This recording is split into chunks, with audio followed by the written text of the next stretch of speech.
Cardano is an open-source and decentralized blockchain project created to facilitate peer-to-peer transactions. It has a layered architecture that facilitates smart contracts, enabling a platform that is both adaptive and scalable without having to compromise security. There are several other organizations that are working together to develop the platform, however, three stand out. They are the Cardano Foundation, Input Output Hong Kong, and Emergo.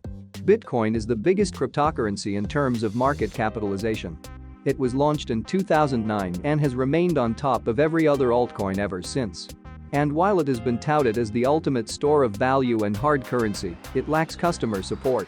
Cardano, on the other hand, is already on its way to include smart contracts via a new platform called Plutus to be deployed in the forthcoming Gaugen update. Furthermore, Bitcoin also has perceived limitations in running smart contract applications, unlike Cardano. There are many wallets that can be used to store ADA, such as Daedalus, Yoroi, Ledger and Trezor. There are also hot wallets offered by cryptocurrency exchanges, where ADA can be held under the custody of these platforms. The downside for hot wallets operated by exchanges is that they can be susceptible to hacks.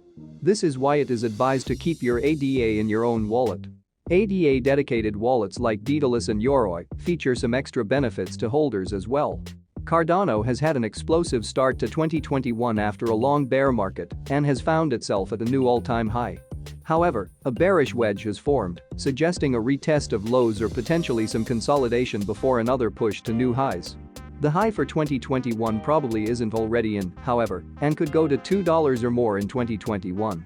Those that don't sell during the consolidation and resulting pullback could be blessed with another rise to nearly $70 per token based on the measure rule and the height of the rounding saucer pattern.